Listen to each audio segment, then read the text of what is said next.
Kamusta sa lahat at maligayang pagdating sa Tang's Animex Recap. Ito ay isang laro na tinatawag na The New Gate. Ito ay isang bagong henerasyong VR MMORPG.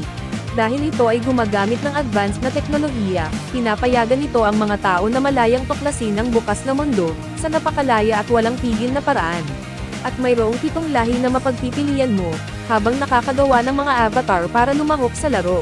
Mula doon, maaari kang malayang pumili ng isang propesyon, upang maging mga bayani sa mga kasamahan sa koponan, o maaari kang makisali sa pangangalakal upang yumaman. Kahit na maging isang panday upang lumikha ng mga maalamat na armas. Sa huli, maaari nitong mapagtanto ang lahat ng iyong mga imahinasyon, at opisyal na itong inilabas sa buong mundo. Ngunit isang araw, naging death game ang The New Gate, dahil hindi makalogout ang mga manlalaro. At kung namatay sila sa laro, mamamatay din sila sa totoong mundo. Bigla, isang binata ang nagligtas sa isang babae. Si Shin pala yun, siya ay hero. Upang matapos ang larong ito ng kamatayan, sa makatuwid, patuloy siyang lalaban. Sa sandaling ito sa isang maliit na bahay, si Shin ay nagpapaalam sa kanyang mga kaibigan upang magtungo sa piitan. At ang kalaban sa piitan na ito ay ang gatekeeper na pinagmulan. Bilang panghuling boss, napakalakas ng halimaw na ito. Kaya, patuloy nitong inaatake si Shin, ngunit lahat ng mga pag-atake nito ay naiwasan niya. Kaagad, gumanti si Shin at pinutol ang mga pakpak nito. Ngunit agad na naibalik ang kalusugan nito, kasama na ang mga pakpak nito. Kaya't si Shin ay patuloy na naninangil at lumaban, at ginagamit ang kasanayang steel slash, upang harapin ang pinsala dito. Ganun pa man, bumabalik pa rin ang kalusugan ng halimaw. Kaagad, ginamit ni Shin ang kasanayang moonlight slash dance. Sa wakas, nagawa niyang talunin ang halimaw, at inanunsyo ng system na matagumpay na naalis ang piitan. Pagkatapos ay tumatanggap siya ng iba't ibang mga titulo, tulad ng Time Traveler, Completer, at Liberator. Kasabay nito, maaari siyang mag-logout. Agad niyang tinignan ang listahan ng mga kaibigan niya. Iniisip na lahat ay nag-logout sa laro. Nang pipindutin na ni Shin ang logout button, bumukas ang isang gate, at dinala siya sa isang damuhan. Kaya ipinatawag ni Shin ang sistema upang suriin. Nakakagulat, tumaas lahat ng stats niya. Ito ay salamat sa pakikipaglaban sa panghuling boss, na nakatulong sa kanya na makuha ang mga titulo. Sa pag-aakalang maaari na siyang mag-logout sa laro ngayon, ngunit biglang nawala ang logout button sa system, at tiningnan ni Shin ang listahan ng mga kaibigan. Nakakagulat, hindi siya makakonekta sa network. Nagdulot ito sa kanya ng matinding pagkalito. Alam na siya ay nakulong sa mundong ito, kaya ginamit niya ang isang piraso ng papel upang ibahin ang anyo sa isang ibon, na tumulong kay Shin na makauwi. Sa pagbabalik, labis na nagulat si Shin. Ang lahat ay tila bahagyang naiiba, kaya bumalik siya sa bahay. Nakapagtataka, nakita ni Shin ang isang batang babae, na dinadala ng isang grupo ng mga thug. Ngunit sa pagtawid nila sa harang ay inatake sila ng isang baboy ramo. Habang sinisingil nito ang dalaga, sakto namang nagpakita si Shin, upang agad itong talunin. Sinabi rin ni Shin, "I'm back." Sa sandaling ito, nagpasalamat ang dalaga sa pagligtas sa kanya. Tyra pala ang pangalan niya. Iniisip na kakilala siya ng kanyang amo, dahil sinabi ni Shin, "I'm back." Ngunit nagulat din ito sa kanya, nang malaman niyang si Shani ang amo ni Tyra. Siya pala ay mula sa lahi ng High Elf, na lumitaw noong nagpaalam si Shin. Nang tanungin niya kung nasaan si Shani, tumanggi si Tyra na sabihin sa kanya, dahil hindi siya nagtitiwala sa isang taong kakakilala niya lang. Ngunit matutulungan ni Tyra si Shin na magpasa ng mensahe. Sa bawat oras na nagkakahalaga ng 1,000 joule, kaya ginamit ni Shin ang item box para bigyan siya ng Jade Gold Coin. Laking gulat niya na magagamit niya ang item box.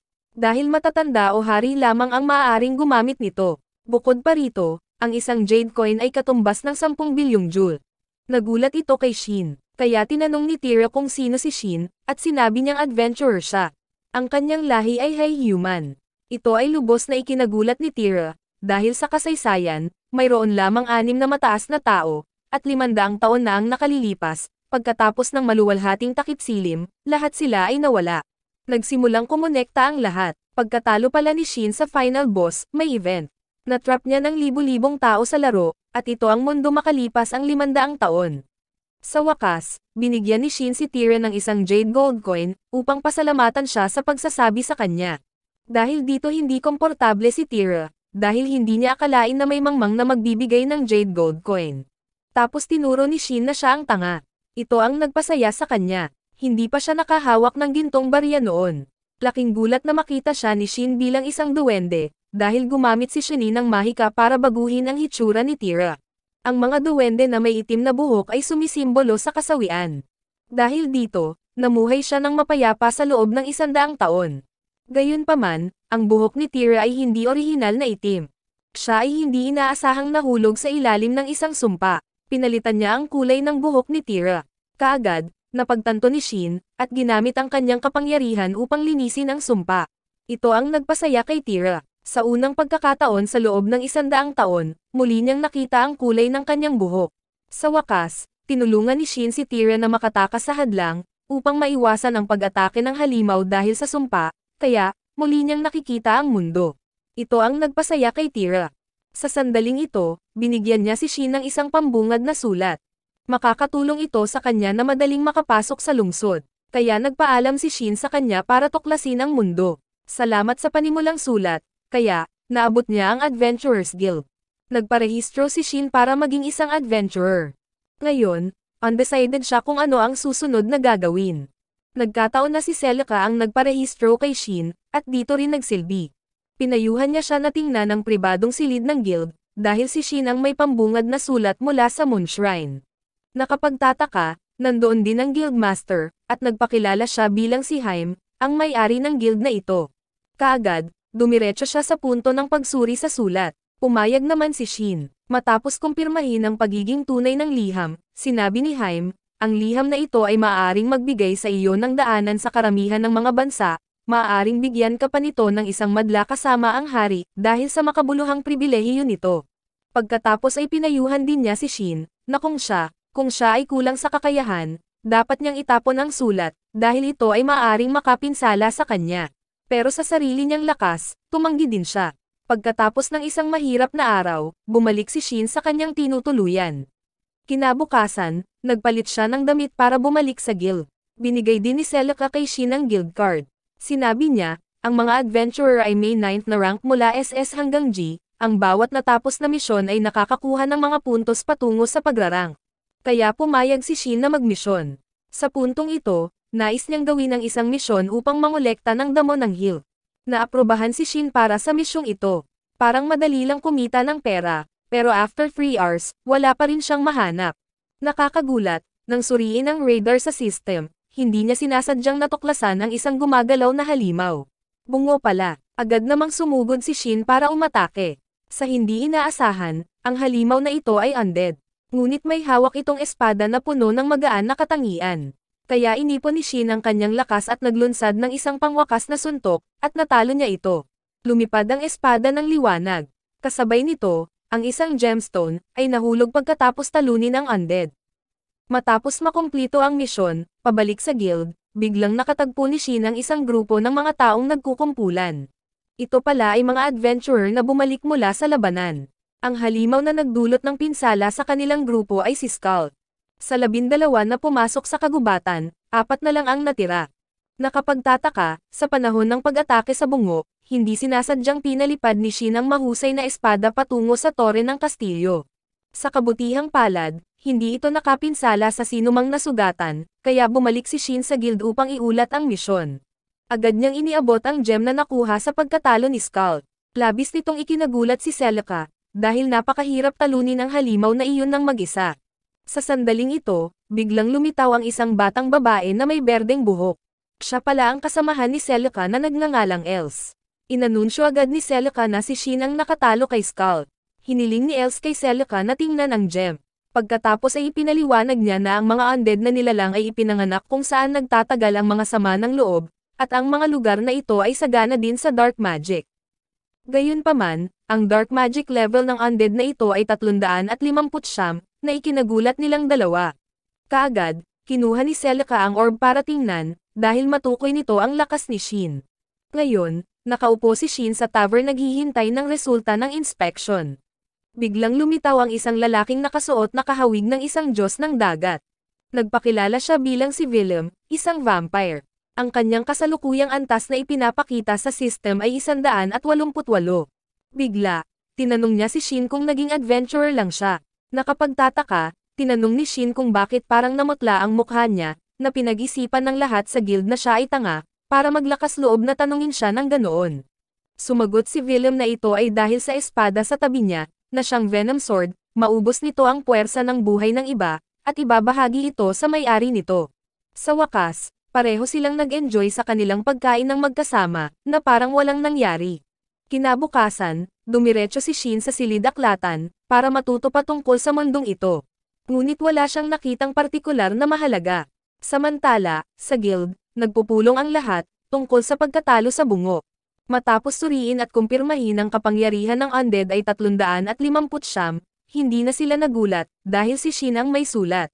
Nang malaman na ang halimaw na ito ay may rank na hari, ngunit hindi na kolekta ang espada at baluti matapos itong talunin, naiwan ang kabalyero na namangha.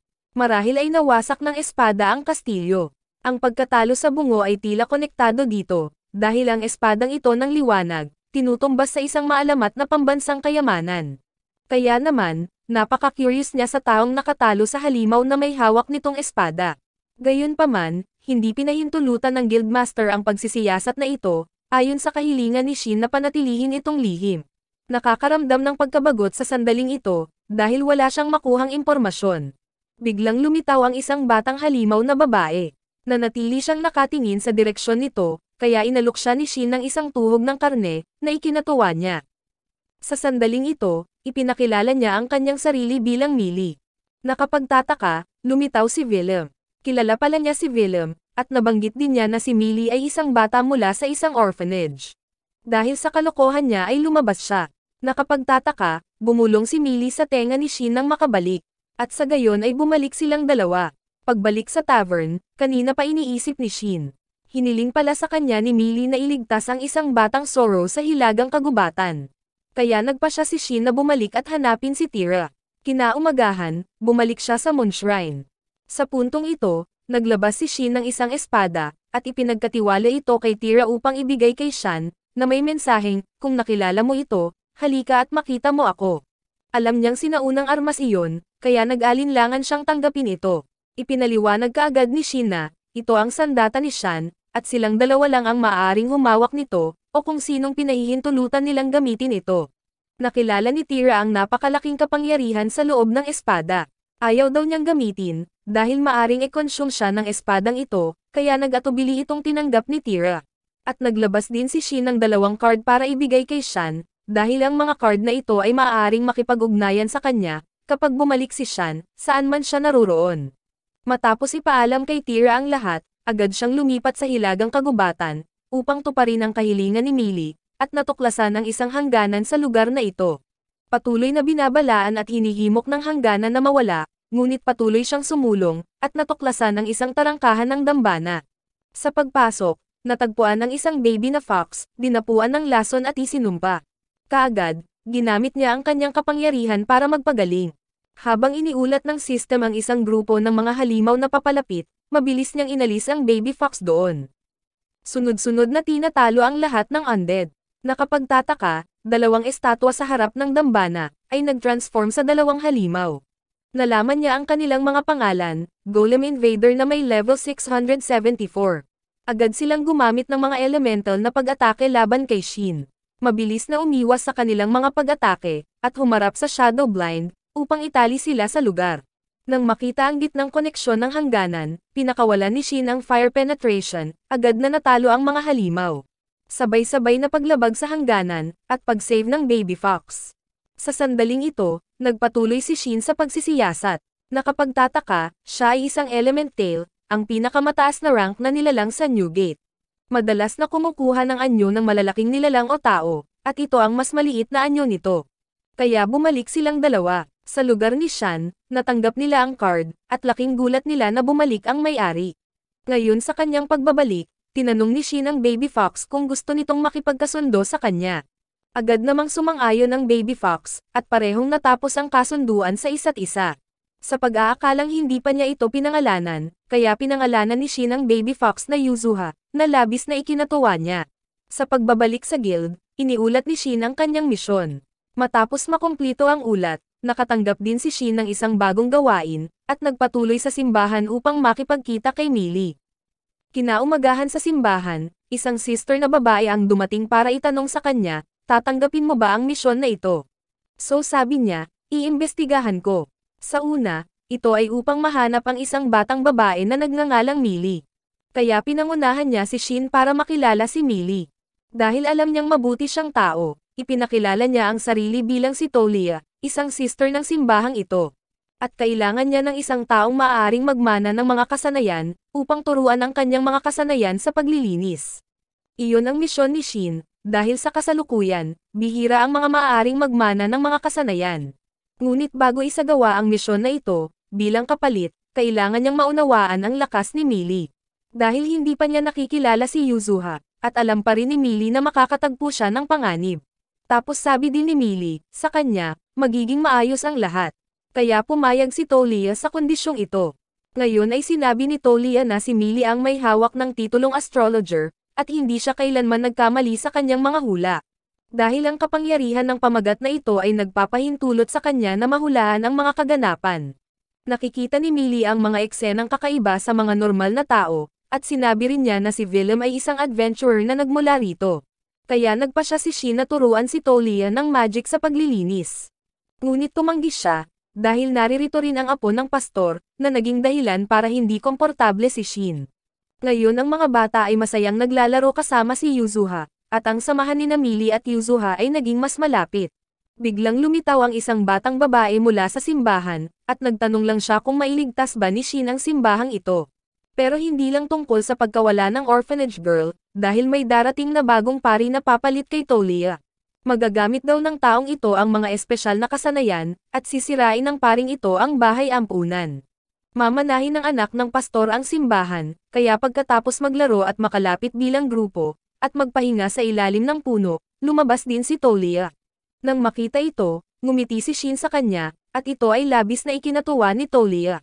Kaya si Rashia ay isang baguhan sa simbahan. Siya rin ang apo ng pastor, isang batang babae na tila clumsy, at narito siya upang matuto ng magic sa paglilinis. Kaya nagtanong si Shin tungkol sa isang lugar na maraming undead. Sinabi ni Tolia na mayroon lamang, patag ng mga wandering spirits, kung saan maaaring matugunan ang kanyang kahilingan. Alam na si Shin ang nagsasagawa ng gawain. Matapos makumplito ang misyon, kaagad na bumalik si Willem sa simbahan. Nagulat siya na alam ni Shin ang lahat, pero dahil sa tiwala ni Millie, pumayag na rin siya. Kaya ginamit ni Willem ang kanyang makamandag na punyal, umaasang hindi sasabihin ni Shin kahit kanino ang tungkol sa kapangyarihan ni Millie.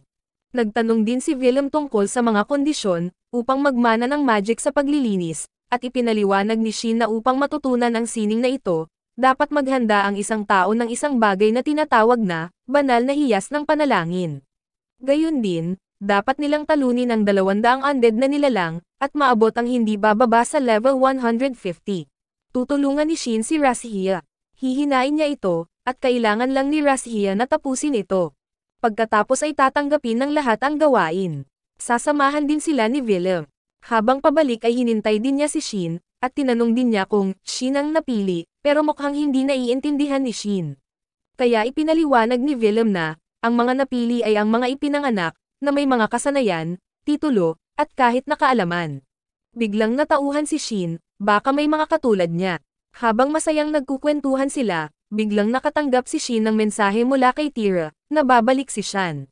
Nagulat din siya na alam niya ang tungkol sa mentor niya, kapag hindi niya alam kung sino ang kausap ni Shin. Nang makitang mayroon siyang liham ng pagpapakilala mula sa Moon Temple, lubos nitong ikinagulat si Willem. Pero meron din siyang letter of introduction na ganyan. Kinaumagahan, nagtipon sila para simulan ang misyon. Pagkatapos ay ibinigay ni Shin kay Rashia ang Holy Gem of Prayer. Agad na nagsimula ang labanan ng grupo. Ang mga undead na lobo ay sumugod sa pag-atake.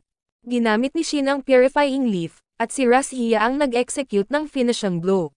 Ang undead horde ay patuloy na umaatake sa kanila, ngunit ang grupo ay gumanti, lumipat patungo sa gitna. Sa labas, isang grupo ng mga kabalyero ang nakikipaglaban sa mga undead, ngunit ang kanilang mga pag-atake ay hindi epektibo. Sa hindi inaasahan, dumating si Shan para iligtas sila. Mabilis niyang pinagaling ang grupo ng mga kabalyero, na pagkatapos ay tinalakay ang hindi pangkaraniwang hitsura ng undead. Gayunpaman, hindi nababahala si Shan tungkol doon. Ang kanyang mga iniisip ay nasa kanyang may-ari lamang, umaasang makilala si Shin sa lalong madaling panahon. Ipinahayag ng mga kabalyero ang kanilang pasasalamat kay Shan para sa kanyang tulong, at pagkatapos ay naghiwalay sila ng landas. Mabilis na bumalik si Shan. Sa larangan ng digmaan ng Binawin Wanglin, nagpapatuloy ang labanan. Si Willem ay nakikipaglaban ngayon kay Skull. Nang makita ang isang butas sa depensa ng kalaban, naghatid siya ng isang pangwakas na suntok. Kaya, ang undead na bungo ay natalo. Ginagawa ni Rashia ang pagtatapos ng paglipat, at ngayon ay natutugunan niya ang mga kinakailangan upang matuto ng bagong kasanayan at potensyal na pag-aralan ang mga kasanayan sa paglilinis upang makabalik sa kanyang pag-apprentice. Biglang, nagkaroon ng kaguluhan, isang magulong undead na sumpa, na naging sanhi ng lahat ng mga nilalang na hinihigop ng isinumpang espiritu. Ito ay nagbunga ng Skull Lord. Ang kasalukuyang antas nito ay 804, na ikinagulat ng lahat sa pag-iisip na ang hadlang ay magpapanatiling ligtas sa kanila, agad itong tumalon at nabasag ang hadlang. Ngayon, ang grupo ni Shin ay napapaligiran ng mga undead. Nang malapit nang tumawag si Willem para sa isang retreat, hindi inaasahang sinabi ni Shin na mananatili siya. Pagkatapos ay gumagamit siya ng limit off. Dahil nawasak na ang hadlang, alam ni Shin na hindi siya makakatakas. Pinayuhan ni Shin si Willem na bumalik. Mananatili si Shin dito para pigilan ito. Pagkatapos ay pinahusay niya ang bilis ni Willem. Kaagad, ginamit ni Shin ang kasanayang lightning bunker, para gumawa ng landas para kay Willem. Mananatili sila ni Yuzuha para makipaglaban. Pagkatapos ay ginamit ni Shin ang paggalaw ng Thunder Iron para atakehin ang undead. Samantala, sa kanyang pagbabalik, naramdaman ni Shani ang isang pamilyar na mahiwagang enerhiya, kaya lumipat siya ng direksyon upang tumungo doon. Ina-activate ang mapa ng system para tingnan, na pagtanto ni Shin na napapalibutan siya ng libu-libong undead. Nag-aalala ito kay Shin. Nang mapansin ang isang berdeng tuldok na papalapit, agad siyang pumunta upang mag-imbestiga. Muling nagkita si Shani kay Shin. Nagtatanong siya, "Are you well?" Sa gitna ng isang romantikong sandali, ang mga undead ay dumating upang makagambala. Nang makita ito, ginamit ni Yuzuha ang kanyang kapangyarihan. Gumawa si Yuzuha ng hadlang para tulungan si Shin. Agad tumakbo si Shani at niyakap si Shin. Nagtatanong siya, "May sasabihin ka ba?" Sumagot si Shin, "I'm back." Simpleng pahayag lang, pero sobrang natuwa si Shani. Sa sandaling ito, ang kapangyarihan ni Yuzuha ay umabot sa limitasyon nito, at dumating ang Skull Lord. Ang dalawa sa kanila pagkatapos ay pinagsama ang kanilang mga kapangyarihan upang dalisayan ang lahat ng mga undead, at nagiging sanhi ng pag-freeze ng Skull Lord sa lugar. Agad na tumalon si Shin para mag-counterattack. Sa wakas, matatalo niya ito. Ngayon, sinabi ni Shin kay Shani ang tungkol sa kanyang paglalakbay, at ang dahilan ng kanyang pagkaantala sa hitsura. Nalaman din ni Shani na nalampasan ni Shin ang piitan, ngunit hindi nila alam kung saan siya hahanapin. Kaya naghiwa-hiwalay ang lahat para hanapin siya. Ngayon, hiniling ni Shin kay Shani na huwag na siyang tawaging master, dahil sumikat na siya, kaya sobrang nahihiya siya. Kaya tinawag siya ni Shani sa kanyang pangalan. Pagkatapos ay tinanong ni Shin kung may naaalala siya tungkol sa kanilang nakaraan, ngunit ang lahat at bawat alaala ay lumipas na.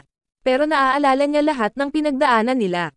Naalala nila ang mga alaala nilang magkasama. Ngayon, nagsisimula ng lumiwanag ang langit.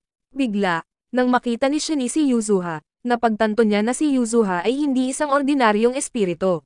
Kaya nang buhati ni Shin si Yuzuha, biglang naging 3 buntot ang buntot niya. Kinaumagahan sinalubong ni Yuzuha si Shin. Nagulat siya dahil nakakapagsalita siya. Kaya't pinagbawalan niya itong magsalita, sa takot na malaman ng mga tao na si Yuzuha ay hindi isang ordinaryong Zoro. Pagkatapos ng pag-uusap, pumunta si Shin upang makipagkita kay Willem. Laking gulat ni Willem, nang sumulpot doon si Shin. Ngayon, sinusuri ng mga Royal Knight ang lugar. Nakakakita ng hindi pangkaraniwang bagay dahil sa mga palatandaan ng kapangyarihan ng mahika. Biglang, natuklasan ng kabalyero ang isang espada. Ang pag-alam sa espadang ito ay maaari lamang huwad ng isang tao. Tanging ang panday ng high human race, na siya ring may-ari ng Moon Temple. Samantala, Shin, Willem ay humihiling sa kanya na ipaliwanag ang lahat, bakit ka nandito, at bakit kasama mo si Shan. Kaya nagbigay ng dahilan si Shin na si Shan ang humawak sa kanila. Ngunit hindi siya pinaniwalaan ni Willem, alam niyang ang nakatalo sa Skull Lord ay si Shin, at sa pamamagitan ng malinaw niyang pagpapaliwanag sa lahat. Sinabi ni Shin kay Willem ang lahat, pati na siya ay isang high human, o may-ari ni Shan. Hindi nito nakumbinsi si Willem, dahil nang makitang nagtataglay si Shin ng napakalaking mahiwagang kapangyarihan, napatunayan nito na napakalakas niya. Kaya iminungkahi ni Shin na pahusayin ang demonyong espada ni Willem, ngunit siya ay tinanggihan. Sa sandaling ito, nagising na rin si Razia. Nagtataka na baka lumitaw si Shin dito. Ngunit ang mas nakakagulat ay ang presensya ni Shan, na tunay na nagpasaya kay Shan. Ngayon ay pauwi na silang lahat, kaya binigyan ni Shin ng card si Willem, na may kahilingan na kung mayroon man, tawagan niya ito. Dahil ayaw niyang madamay si Shin sa gulo kaya kusa na lang tumanggi si Willem. Ngunit tinanggihan ni Shin ang lahat, at sinabing, hilahin mo na lang ako, dahil ayaw niyang iwanan ang kanyang mga kaibigan. Kaya pumayag si Willem na tanggapin ito, at masayang binawi si Razia. Alam niya na si Shin ay katulad pa rin ng dati, iyon ay talagang nagpasaya kay Shan, dahil gusto niyang laging nasa tabi ni Shin. Ngayon pareho silang bumalik sa Mon Temple. Napansin ni Shin na may napakasarap na amoy sa templo. Nagulat siya nang makita siyang naglalakad kasabay ng kanyang boss, kaya agad niyang tinanong kung bakit. At pagkatapos ay ipinaliwanag ni Shan na si Shin ang may-ari ng Mon Temple. Ito ay labis na ikinagulat ni Tira, dahil ang may-ari ng Mon Temple ay isang high human, isang alamat na nabuhay 500 taon na ang nakalilipas. Nabanggit na ni Shin noon na isa siyang high human, pero hindi akalain ni Tira, na magiging totoo ito, kaya hindi siya makapaniwala. Ngunit ngayon kasama si Shan, sinabi niya na hindi ito maaaring magkamali. Sa paghihinala na si Shin, bilang kanyang amo, ay tatanggalin siya, kaya patuloy na humingi ng tawad si Tira sa kanya. Ngunit si Shin ay napakasaya, dahil ang lahat ng bagay ngayon ay napakasaya, at ipinakilala rin ang kanyang mga kasamahan kay Tira. Ngayon, nagsimula ang isang napakagandang piging, at ang nagluluto ay si Shan na may lahat ng masasarap na pagkain. Labis na ikinagulat ni Tira. Lalo na dahil ang mga sangkap para sa mga pagkaing iyon, ay lubhang nakakatakot na mga halaman at halimaw. Ngunit iyon ang mga sangkap na mahirap hanapin, para sa mga ordinaryong tao tulad ni Tira, na talagang labis siyang nagulat. Sa sandaling ito, nagtanong si Shin, ano ang ibig sabihin ng aura? Kaya ipinaliwanag niya na ito ay ang mga labi ng mahiwagang kapangyarihan kasama ang puwersa ng buhay, na kadalasang nakikita sa mga bihirang halimaw at halaman. At pagkatapos ay masayang nag-enjoy ang lahat. Pagkatapos ng kapistahan, tinanong ni Shin si Shan tungkol sa lahat. Ngunit ngayon ay hindi na rin niya alam kung nasaan sila, dahil naghiwalay ang bawat isa para hanapin siya. Nang marinig niya iyon ay talagang nalungkot si Shin. Pero ngayon, lasing na si Tira pagkatapos ng party, at maraming biro, na nagpagaan ng mood ni Shin. Kaya bumalik na siya sa kwarto niya. Habang natutulog si Shin ay biglang nakaramdam ng napakalambot na bagay na nagpagising sa kanya. Nang imulat niya ang kanyang mga mata, nakita niya si Shan sa tabi niya, na labis na ikinagulat ni Shin. Ngunit nang makita niyang umiiyak ito ay agad niyang pinunasan ang mga luha ni Shan, at pagkatapos ay magkatabi silang natulog hanggang umaga. Kinaumagahan, pagkagising at pagmulat ng kanyang mga mata, naramdaman niyang may magaspang na bagay sa ilalim ng kanyang mga paa. Nang bawiin niya ang mga takip, nakita niyang si Yuzuha iyon, na nagbagong anyo bilang isang tao. Ito ay labis na ikinagulat niya. Ngunit hubot-hubad siya, kaya't agad na binigay ni Shin kay Yuzuha ang isang set ng damit na pambabae. Nang malaman niyang maaaring mag-transform si Yuzuha bilang isang tao, napansin niyang nakasuot ito ng napaka-cute na damit, na nagpasaya sa lahat. Pagkatapos nilang mag-almusal ng magkasama, tinanong ni Shin kung bakit nasa loob ng shrine si Yuzuha. Sa puntong ito, ipinaliwanag niya, na komportable sa loob doon. Nagtanong din siya tungkol sa mga bilog sa ilalim niya. Ngunit hindi rin alam ni Yuzuha kung ano sila. Tinanong din siya ni Shin kung bakit siya nasa ganoong estado, kaya sinabi rin niya iyon habang nagbibilad siya. Sa hindi inaasahang pagsalubong sa tubig, hangin, at kulog ay naubos, ang enerhiya ni Yuzuha. Ngunit nang maisip niyang hindi na siya makakalagpas, lumitaw si Shin upang iligtas siya. Tuwang-tuwa ang buong grupo, at nasiyahan silang kumain ng mga baked goods ng magkasama. Sa puntong ito, binanggit ni Shan na kailangan ni Shin na makilala ang isang tao. Na ang isang tao ay si Gerard. Labis nitong ikinagulat si Shin, dahil hanggang ngayon, buhay pa rin siya. Dahil kabilang siya sa tribo ng High Beast, na karaniwang maaaring mabuhay ng mga 150 taon. Hindi malinaw kung bakit nagawa niyang mabuhay ng ganito katagal. Ngunit ngayon, malapit nang matapos ang kanyang lifespan, kaya kailangang makilala ni Shin si Gerard sa lalong madaling panahon. Sa ngayon, pinag-isa na niya ang lahat ng lahi ng hayop, upang itatag ang Farned Beast Alliance, at siya ay naging Beast King. Kaya pinag-usapan ng lahat ang bagay na iyon. Sa wakas, ginawa ang desisyon na makipagkita kay Gerard. Ngayon ang grupo ay nagpasya na hatiin sa dalawang koponan. Ang unang team ay si Shan, siyang maghuhulat sa sitwasyon kay Skull-Lord sa kaharian. Ang natitirang team ay bubuhin ni Shin, Yuzuha, at Tira. At ihahanda ng lahat ang lahat bago umalis. Kaya bumalik si Shin sa forge, para gumawa ng ilang espada, at maghanda para sa labanan. Kinaumagahan, labis na nagulat si Shin sa dibdib ni Tira, na nagpahiya sa kanya. Ngunit madalas pa rin siyang nagnakaw ng mga sulyap sa kanya, kaya't ang grupo ay umalis. Kaya, lumipat si Shin kasama si Tira patungo sa bayan. Sa sandaling ito, labis siyang nagulat, dahil matagal na siyang hindi nakakalabas. Kaya sinabi ni Shin na pagkatapos makumplito ang gawain, dadalhin niya siya upang bisitahin ang lahat. Ngayon ay nakarating na si Shin sa guild, at na-promote na siya sa rank E. Nakakagulat na walang ginagawa, na-promote siya. Ngunit mula sa mga pagsisiyasat at ulat, napagpasyahan na e-promote si Shin, at nagtanong si Shin tungkol sa pagpaparehistro kay Tira bilang isang miyembro ng guild. Nakapagtataka ay may nakita siyang babae na nakatayo sa tabi niya na ikinaseles ni Celica. Iniisip na may bago na si Shin, at nakalimutan na siya. Kaya tinanong ni Shin si Celica tungkol sa Holy Land. Ngunit ito ay nawasak sa bukang liwayway, at ang impormasyong ito ay maaari lamang ibunyag sa rank B at pataas. At sinabi rin ni Shin na maghahanda siya para pumunta kay Farned. Pagkatapos ay sinabi niyang may misyon na mag-escort sa Biren Transfer Point, na aalis ng alas 3 ng hapon. Dalawa na ang nakarehistrong adventurer, kaya sasamahan sila ni Shin at Tira sa guild. Ngayon ay mayroon na silang maraming oras, kaya't dinala ni Shin si Tira upang bisitahin ang maraming lugar, na nagpasaya sa kanya. Sa sandaling ito, lumipat din sila sa simbahan, at nakita si Razhia na nagwawalis ng bakuran.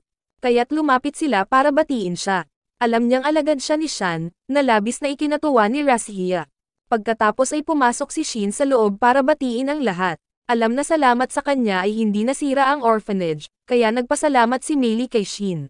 Alam na ang bagay na ito ay hindi maaaring magtapos ng ganito, kaya binigyan ni Shin ng singsing ang simbahan, pati na rin si Meili ng isang kwintas, upang protektahan ang lahat. Sa wakas, nagpasalamat sila kay Shin at Tira, sa lahat ng nangyari. Ngayon ay bumalik na sila sa guild, para tanggapin ang guild card ni Tira. Kaya iminungkahi ni Shin na bumalik sa Moon Shrine, dahil mayroon siyang magic crystal. Makakatulong iyon na bumalik doon anumang oras, dahil nilagyan ito ng teleportation magic. Ito ay labis na ikinagulat ni Tira, dahil ang teleportation magic ay itinuturing na nawala. Pero ang mas ikinagulat niya, si Shin ang may gawa nito. Sa sandaling ginamit ni Shin ang mahiwagang kristal, tinulungan sila nitong makabalik. Sa kanilang pagbabalik, si Tira ay nagtataka pa rin. Sa puntong ito, ginamit ni Shin ang storage, upang gawing kwintas ang Moon Shrine. Ngayon ay lilipat na sila sa mission reception area, at nakilala ni Shin ang dalawang kasama. Kaya nagpakilala sila bilang Gayan at Tsubaki. Dumating na rin ang may-ari ng gawain, si Mr. Nak. Kaya lahat ay sumakay sa kanilang mga kabayo, at lumipat patungo sa Farned. Malapit sa kastilyo, pinag-uusapan ng lahat, ang mga kamakailang pangyayari, kasama ang pagkawala ng Moon Shrine. Noong Shan ay naghahanda na pumunta dito, kaya lahat ay sumang-ayon na maghintay para sa kanyang sagot. Sa side naman ni Shin, nagkakakilala ang lahat. Nalaman na si Gayan ay isang kasalukuyang A-rank samurai, at si Tsubaki ay isang kasalukuyang E-rank warrior. Ngayon lahat ay naging palakaibigan sa isa't isa. Iniisip na si Shin ay nagmula sa Hinomoto, dahil karamihan sa samurai ay nagmula doon. Kaya't natutunan din ni Shin ang maraming mga bagong bagay, dahil karamihan sa mga guild na nilikha noong nilalaro niya ang laro ay naging makapangyarihang mga bansa. Sa hindi inaasahang pagkakataon, napahinto ang karwahe na hinihila ng kabayo, dahil may lumitaw na grupo ng mga bandido. At sa gayon nagsimula ang pagsasalaysay ng mga alamat, kung ayaw mong mamatay, iwanan mo ang iyong mga ari-arian, papatayin ang mga lalaki, ngunit ang mga babae ay aalagaan. Kaya tinawagan ni Shin si Yuzuha upang protektahan si Mr. Nak, habang ang mga adventurer ay sumugod sa labanan. Nang makitang mahina si Tsubaki, pinalambot niya ang puso ng pinuno. Kaya inutusan niya ang kanyang mga tauhan na iwan siya para sa kanyang pangangalaga. Dahil dito ay talagang nagalit si Shin, at ipinakita niya ang kanyang layunin sa pagpatay, na labis na ikinagulat ni Tira. Pero natatakot din siya, dahil ayaw niyang makasakit ng mga tao. Kaya tinipon ni Tira ang kanyang lakas ng loob upang suportahan sila gamit ang kanyang pana, nang makita niyang may tumatambangan sa kanila. Nag-alala ito sa mga bandido. Biglang sumugod ang isa sa kanila para umatake. Nang makita ito, direktang umatake si Tsubaki. Ginamit niya ang kanyang kakayahan. Mabilis na pagbabago, para mabilis na lapitan at atakihin siya.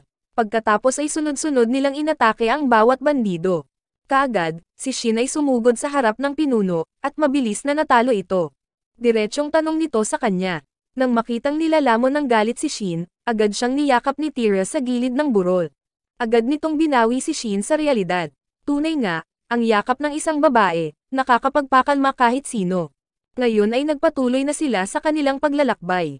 Kaya, natapos nila ang misyon.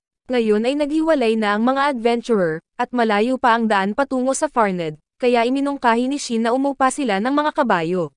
Ngayon ay nakarating na sila sa inuupahan. Nang makitang tila kulang ang mga kabayo, naisipan niyang pagbutihin ang mga ito, ngunit nahulaan ni Tira ang kanyang intensyon. Pagkatapos ay dumating ang isang empleyado upang tulungan sila, na ipinakilala ang pinakamahusay na mga kabayo na magagamit. Nakapagtataka, tinanong ni Shin kung maaaring hilahin ng mga halimaw ang mga karwahe, kaya binanggit din ng empleyado na umiiral ang mga ganitong kaso, ngunit bihirang mangyari ang mga ito.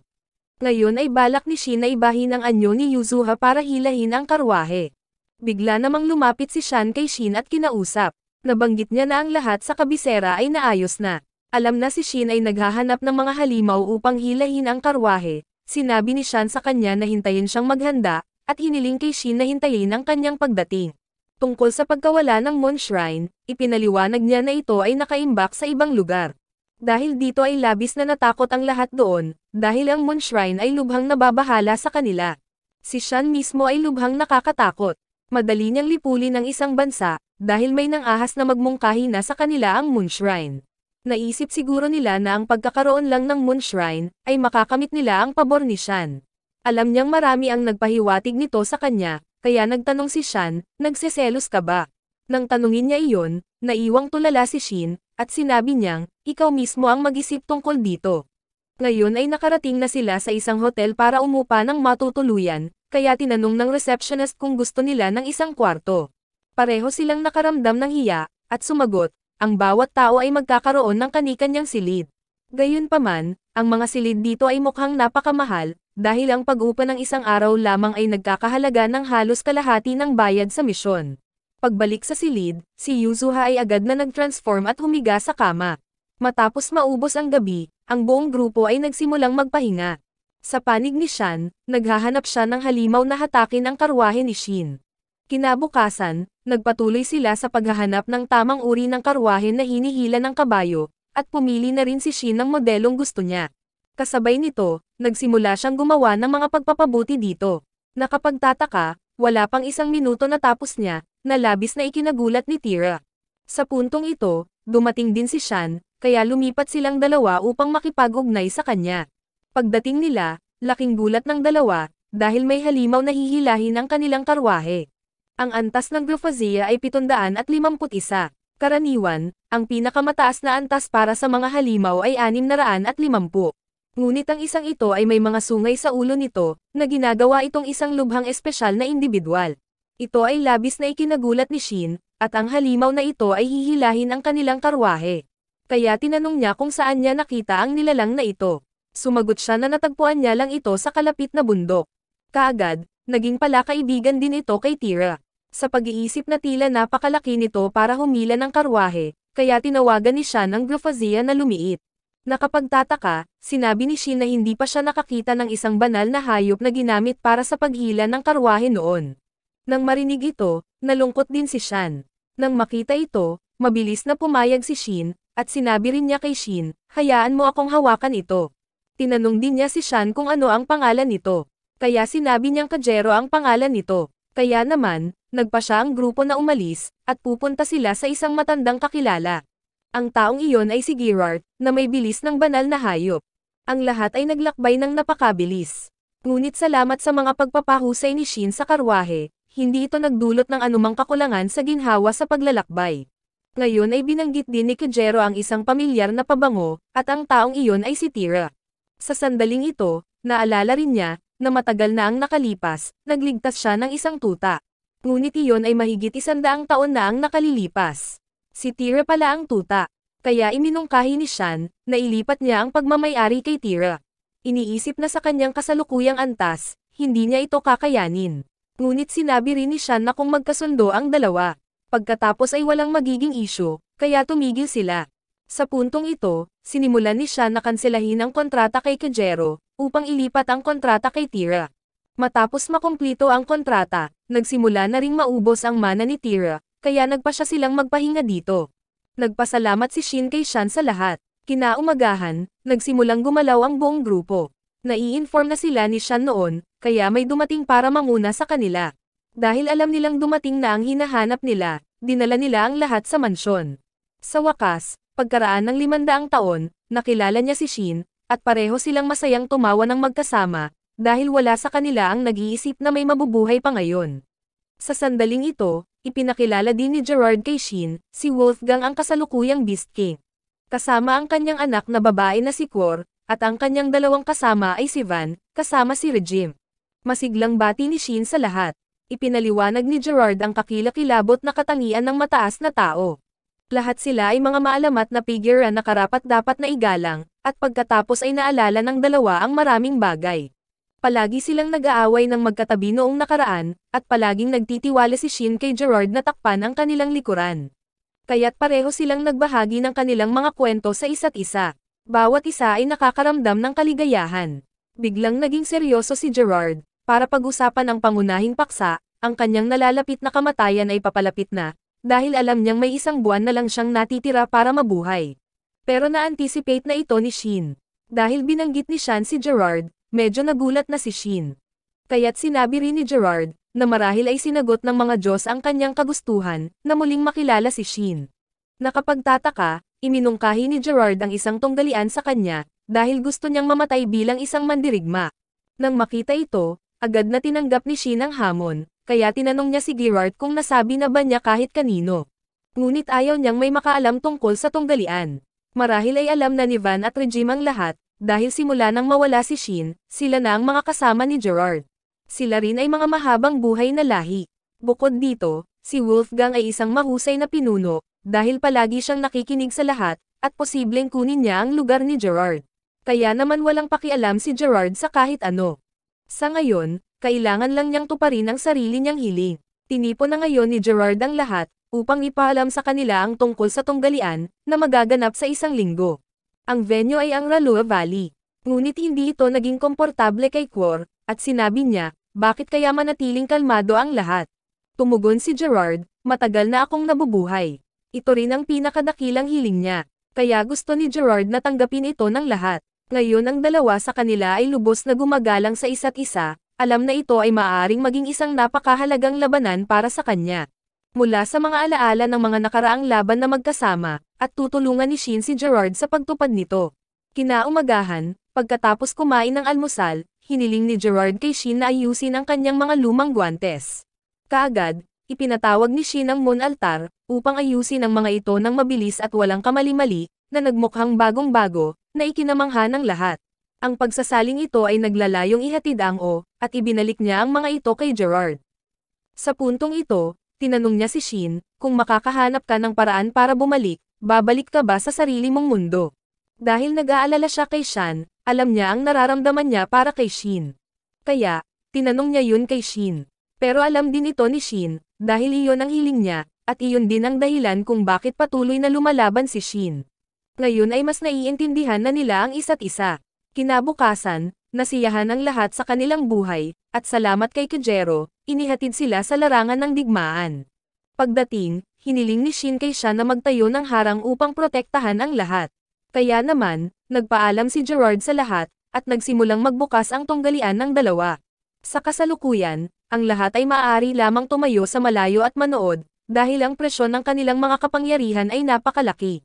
Patuloy na sumugod si Gerard para salakayin si Shin, at sinalungat ni Shin ang kanyang mga galaw.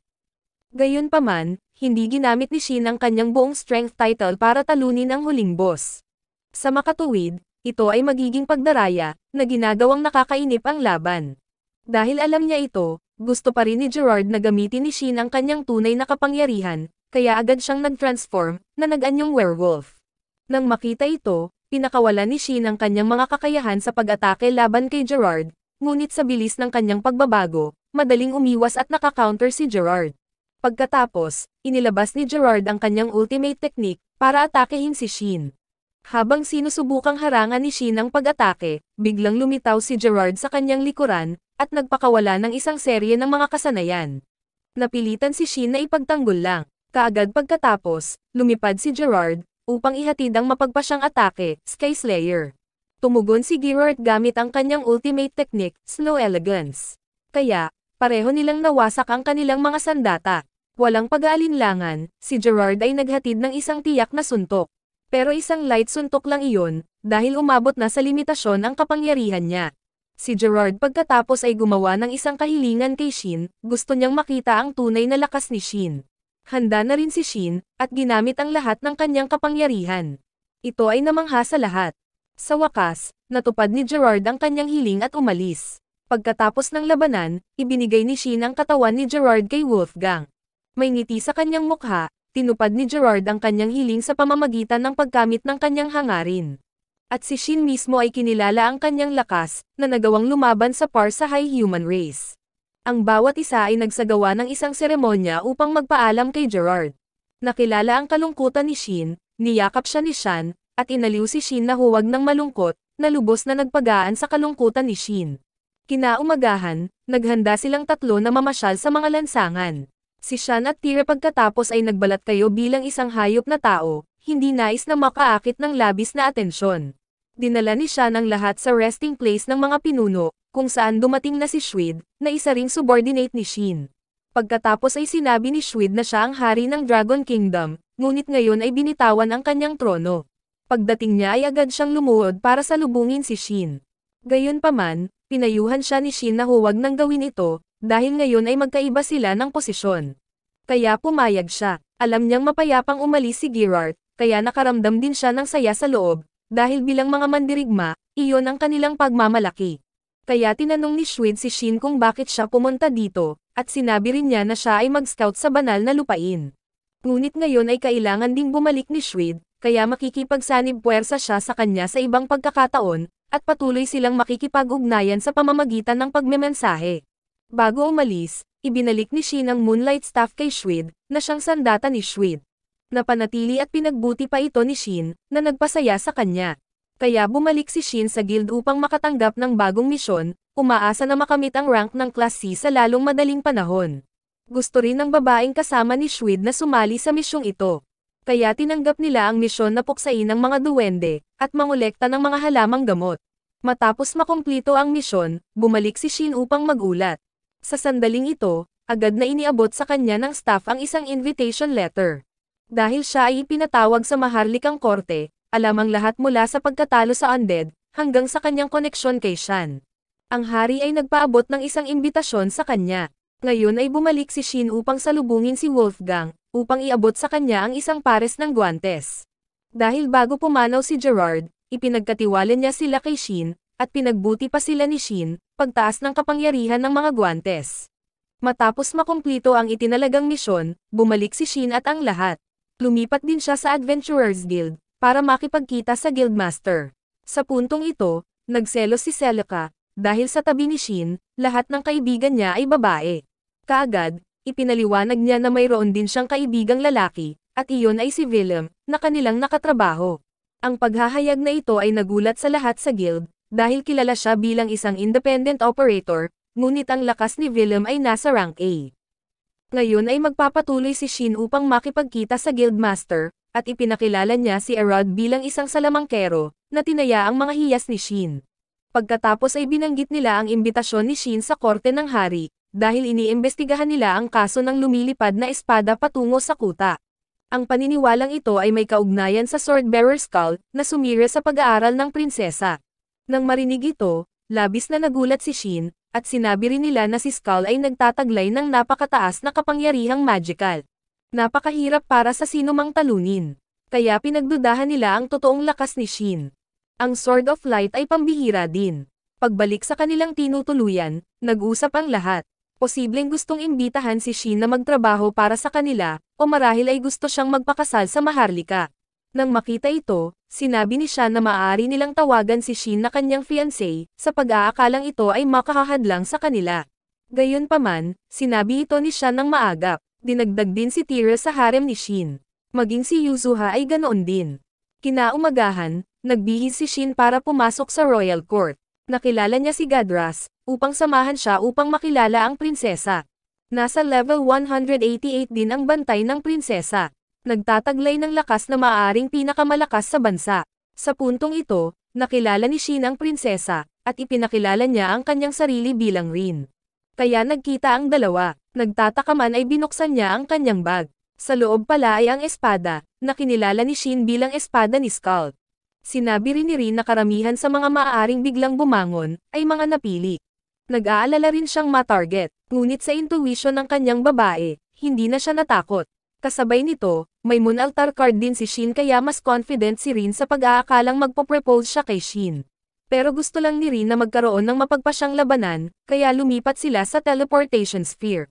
Ito ay isang teleportation technique na nawala, at ngayon ay hindi na nila ito may reproduce, dahil umiral na ito mula pa noong Dawn of Glory. Ngayon lahat ay nag-teleport sa lugar ng pagsasanay. Kaya't pareho silang pumili ng kanilang mga sandata, at nagsimula na ang labanan. Alam ang lakas ni Rin, nag-adjust si Shin para pantayan ang kapangyarihan niya. Kaya pareho silang umaatake at nag-counterattack. Nakapagtataka, pareho silang gumamit ng parehong kasanayan ng magkasama. Biglang nadagdagan ni Rin ang kanyang kapangyarihan at direktang inatake si Shin, na napilitang umiwas. Ngunit napakalakas ng kapangyarihan, dahilan upang hindi ito makayanan ng espada ni Rin, kaya pansamantalang natigil ang labanan. Pagkatapos ng labanan, inanyayahan niya si Shin na sumali sa hukbo, ngunit tumanggi siya, dahil gusto pa rin ni Shin na maging isang adventurer. Nakakagulat na nandito rin ang espada ni Skull, kaya't sinabi niya, sa bansang ito, mayroong isang tradisyon, kung saan ang isang lalaki ay nagbibigay ng isang espada upang magpakasal sa isang babae. Gustong angkinin ni Rin ang espadang ito, kaya gusto niyang ibigay ito ni Shin sa kanya. Naisip ni Shin na gusto niya itong ligawan. Gayunpaman, talagang ninanais ni Rin na angkinin ang espadang ito, dahil katumbas ito ng isang pambansang kayamanan. May mga nagsasamantala rin sa sitwasyon ni Shin, para i-pressure siya sa paglilingkod sa bansa, kaya pumayag si Shin na ibigay kay Rin ang espada. Ayaw niyang tanggapin ito ng libre at nagpumilit na bilhin ito, ngunit tumanggi si Shin na kumuha ng pera. Sa halip, inalok niya siya ng access sa Magic Library, na talagang gusto ni Shin. Kaya bumalik ang grupo. Sa hindi inaasahan, lumitaw si Greril, dahil siya ay nabighani. Pagkatapos ay gumamit si Greril ng teleportation magic para dalhin sila sa Holy Land. Kaya iminungkahi ni Shin na gamitin ang hiyas ng komunikasyon para tawagan ang kanilang mga kasamahan. Nangangailangan ng lokasyon upang makilala sila, iminungkahi ni Rin ang lungsod ng Valmer. Tinawagan ni Shin si Shan, ngunit hindi niya makontak si Shin, kaya labis siyang nag-aalala. Sinabi ni Shin kay Shan ang lahat, at binanggit niya na bawal ang mind control magic, hindi lahat ay maaaring gumamit nito. Napagkasunduan nilang magkita sa Valmer. Kaya dumating sina Shan at Tira sa palasyo ng hari. Sa puntong ito, binanggit niya na ang nasa likod nito ay isang demonyo, isang nilalang na ipinanganak mula sa miasma. Kung mas malapit sila sa miasma, mas lumalakas sila, at mayroon din silang hierarchical na rank. Mas malapit sa anyo ng tao, nagtataglay sila ng katalinuhan, kasama ng napakalaking kapangyarihan. Ang utak sa likod nito ay dapat na kahit isang count. Lumapit sila sa kastilyo, at agad na gumamit ng invisibility magic si Shan. Tinulungan nila silang umakyat sa kastilyo, at lumipat sila sa silong ng palasyo ng hari, kung saan bihag ang demonyo sa loob. Ginamit ni Shan ang sleep sa mga gwardya upang makilala si Greril, hindi alam na siya ay kontrolado ng matagal. Pilit niyang inaalala ang anuman, at pagkatapos ay sinubukan niyang iwaksi ang epekto kay Greril. Biglang, isang halimaw ang sumalakay kay Shan mula sa likuran. Ito pala ay ang Count Demon na kumokontrol kay Greril, at sa kanya napagtanto si Shan. Ngayon ay sinabi niya na 500 taon na ang lumipas bago sila muling nagkita, at bago iyon, si Shan at ang kanyang mga kasama ay palaging nakikipaglaban sa kanila. Kaya sinabi niya na ang mundo ng mga tao ay magwawakas, at sinabi kay Shan na maging kaalyado sa kanila. Sinabi rin niya na ang grupo ng High Human ay inabando na sila. Sa wakas, tinanong niya kung bakit hindi sila kinasusuklaman ni Shan, sa pag-abanda na kay Shan at sa kanyang mga kasama, dahil hindi niya alam na bumalik na si Shin. Nakakagulat na binago ni Shan ang kanyang sandata. Nakilala ito bilang Montier, ang sandata ng High Human, agad siyang tinapos ni Shan. Pagkatapos nito, lumipat ang lahat upang salubungin ang hari, upang iulat na ligtas si Shin at ang prinsesa. Ngunit ang pinakamahalaga, na bumalik ang demonyo. Kaya iminungkahi ni Shan sa hari na isil ang impormasyon, upang maiwasang magdulot ng kaguluhan sa mga tao. Pupunta sila ni Tyria kay Valmor para makipagkita kay Shin. Kaya't agad na tiningnan ng dalawa ang daan palabas ng santuwaryo. Biglang huminto si Shin sa harap ng pader, balak niyang gamitin ang kanyang lakas para tumalon sa labas. Gayunpaman, nang siya ay malapit ng tumalon sa ibabaw ng pader, sa hindi inaasahang pagkakataon, bumalik siya sa kanyang orihinal na lugar. Kaya naman, naunawaan ni Shin ang dahilan sa likod ng pangyayaring ito. Ang lahat ay dahil sa kasalanan ng Light Sphere, isang mekanismong likas sa laro, na ginagawang piitan ang buong santuwaryo. Upang makatakas mula rito, maaari lamang nilang sundan ang landas na pinapayagan ng globo. Kasama si Shin dito, panatag ang loob ni Rin, at ginamit nila ang Magical Sphere para mag-teleport. Agad namang na-activate ni Shin ang kanyang sistema. Nang malaman nila na mayroong undead dito, kumilos sila para alisin ito. Ito ay isang uri ng undead na gumagamit ng mahika. Gumamit agad ito ng sand magic para salakayin sila kaya nagsanib ang dalawa para mabilis itong talunin. Nang makita si Shin na may hawak na hindi pamilyar na sandata, nagtanong si Rin, ano iyon? Kaya't sinabi niya na isa ito sa kanyang dalawang maalamat na sandata, na lalong nagpahanga kay Rin kay Shin, at lumipat sila sa susunod na Light Sphere. Agad namang lumitaw ang isang halimaw. Ito pala ay isang slime sa level 684, kaya sumugod si Rin para umatake. Ngunit naharang ang kanyang pag-atake, at sinimulan nitong sirain ang damit ni Rin. Kaya nagpakawala si Shin ng dust explosion para iligtas siya, at naghatid ng pangwakas na suntok. Kaagad, sinamantala ni Rin ang pagkakataon, upang sirain ang globo at talunin ito. Matapos talunin ang halimaw, sa puntong ito, si Rin ay nasa isang estado na malapit sa pagiging hubad, na nagpahiya kay Shin. Nang makita niya ito, ibinigay niya ang sarili niyang damit.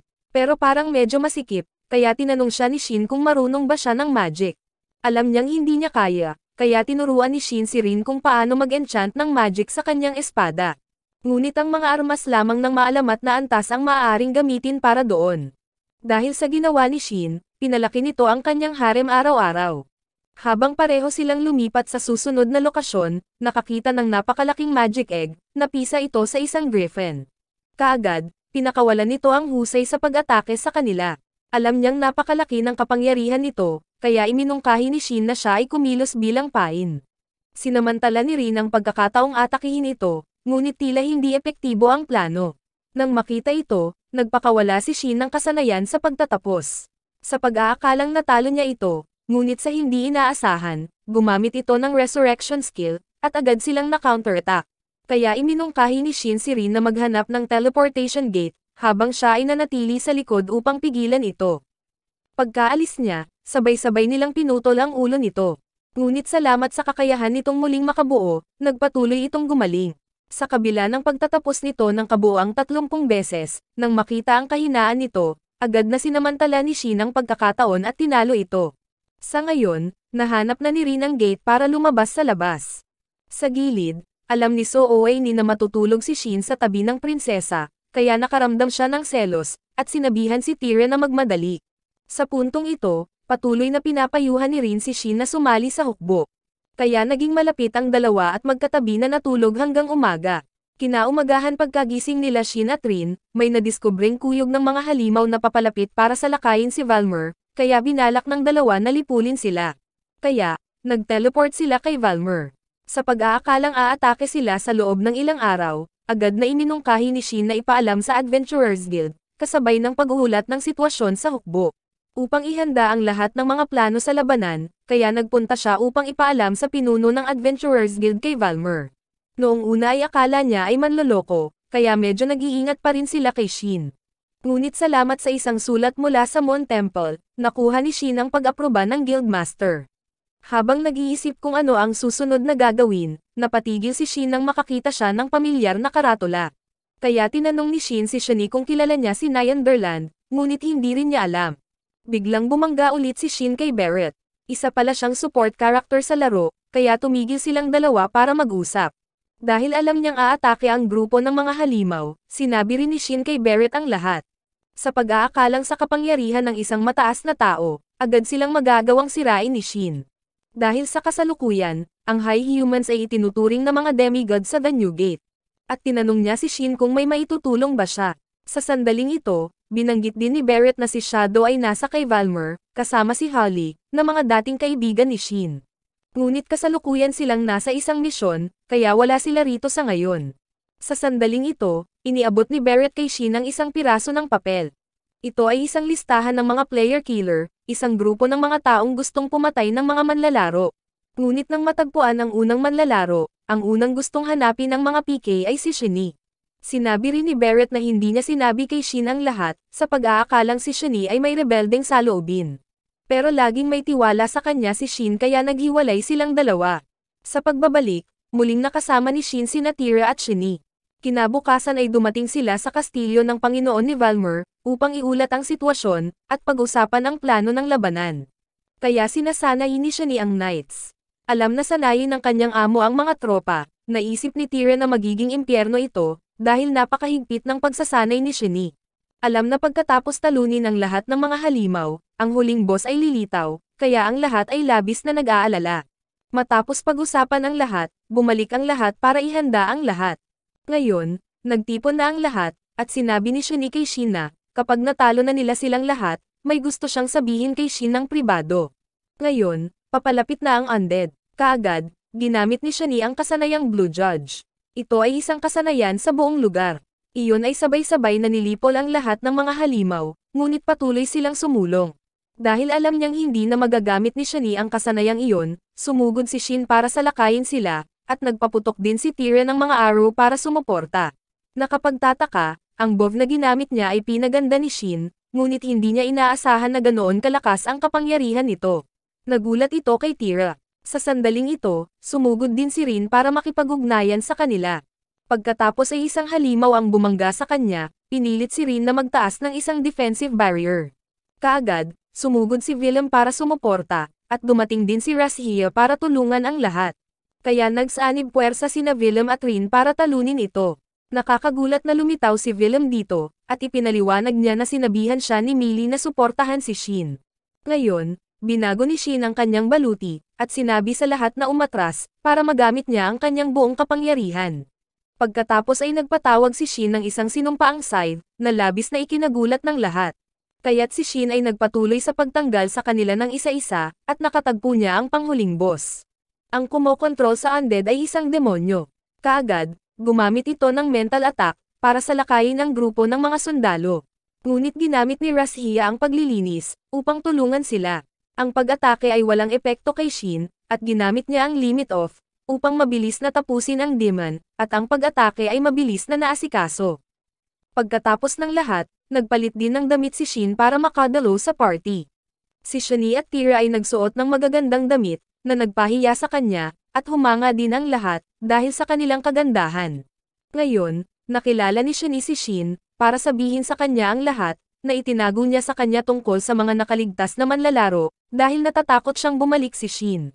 Kaya napaiyak si Shani, pero niyakap ni Shin si Shani, na nagpasaya ulit sa kanya. Kaya tanong ni Shani, gusto pa rin ni Shin si Marino, di ba? Alam niyang hindi magbabago ang nararamdaman ni Shin, agad namang sumulong si Shani para halikan siya, dahil ipaglalaban pa rin niya ang nasa tabi ni Shin, ang laging kasama niya. Maraming salamat sa panonood, sana nag-enjoy ka sa anime na ito. Mag-subscribe at pindutin ang notification bell upang updated ka lagi sa mga bagong video na may upload namin, at para makatutok sa higit pang Tagalog anime recap, magkita tayo sa susunod.